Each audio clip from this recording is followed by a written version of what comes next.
Olá a todos, sejam bem-vindos ao podcast Contabilidade Trocada por Miúdos. Eu sou António Martins Pereira, CEO da Contária Gestão e Contabilidade, e estou aqui para vos ajudar a entender melhor o mundo dos impostos, da contabilidade, da fiscalidade e da gestão empresarial em geral.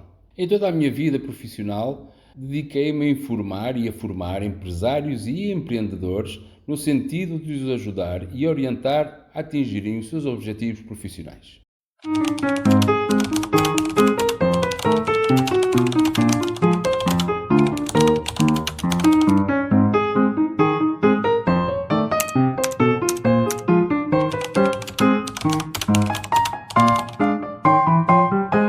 Hoje vamos falar de um tema delicado, mas muitas vezes necessário: o despedimento de um colaborador. Mas não é um despedimento qualquer. Vamos falar sobre o despedimento por inadaptação. Vou explicar o que isso significa, quais são os direitos dos trabalhadores e os procedimentos que devem ser seguidos. Vamos explorar este assunto sensível de forma simples e clara, com alguns exemplos práticos.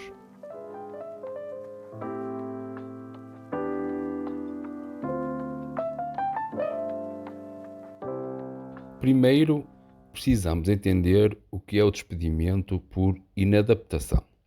Este tipo de despedimento pode acontecer quando um trabalhador não consegue adaptar-se às exigências do seu trabalho.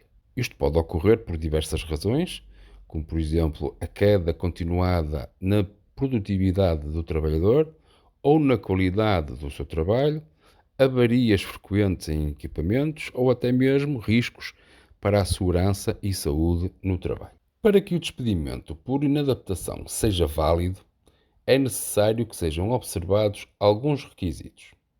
Primeiro, deve haver alterações significativas nas funções ou contexto de trabalho, como a introdução de novas dinâmicas ou métodos de elaboração, nos 6 meses anteriores ao início do procedimento de despedimento. O trabalhador deve receber formação adequada para se adaptar às novas exigências e deve ter um período mínimo de 30 dias para se adaptar.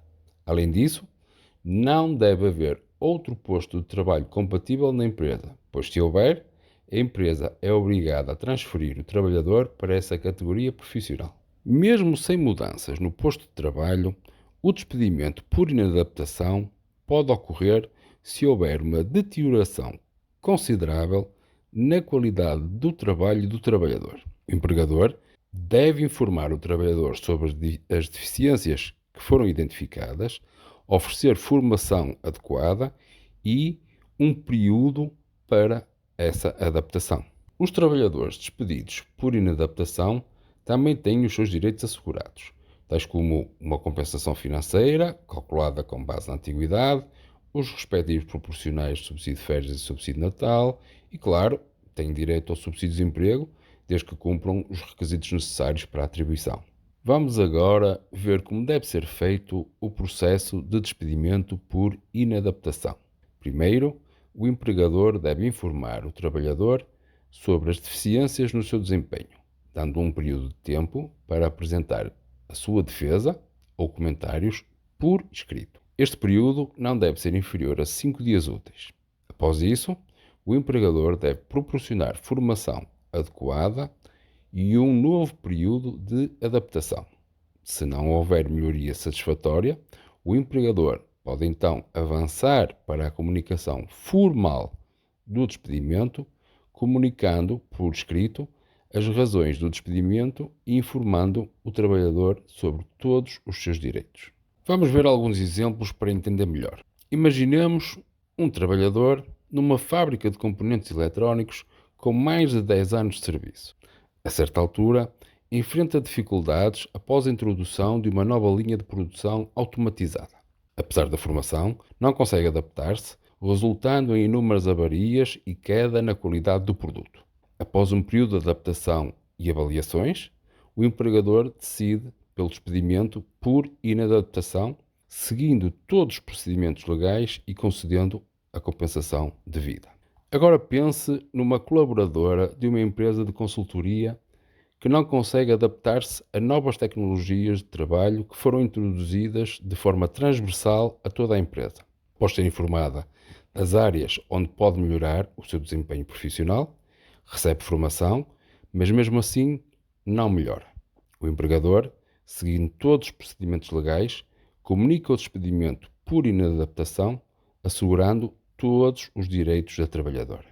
Antes de terminar, queria apenas explicar porque trouxe hoje este tema.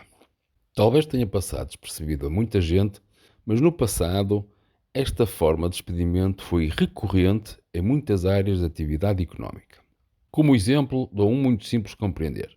Quando a autoridade tributária obrigou a que todos os restaurantes tivessem softwares de faturação, muitos empregados de mesa, principalmente os menos capazes de manusear ferramentas informáticas, as entidades patronais viram-se forçadas a dispensar funcionários que, mesmo depois de receberem informação, não conseguiam fazer simples registros dos pedidos dos clientes, emitir faturas, etc. Com a escalada da inteligência artificial e consequente introdução nas ferramentas e métodos de trabalho nas empresas de uma forma geral, é possível que em alguns setores esta forma de despedimento seja novamente utilizada com frequência.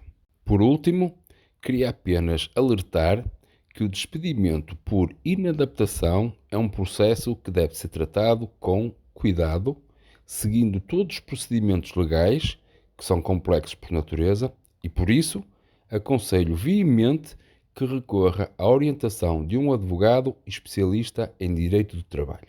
Espero que este episódio vos tenha sido útil. Estou disponível para quaisquer dúvidas, questões e sugestões para o meu e-mail antonio.pereira@contaria.com ou através das minhas redes sociais como o LinkedIn, Instagram ou Facebook. Basta procurar por António Martins Pereira que me irão encontrar. Muito obrigado por ouvirem. Não se esqueçam de partilhar este podcast com os vossos amigos e familiares. Até ao próximo episódio, onde continuaremos a explorar mais temas importantes da contabilidade, mas trocada por miúdos.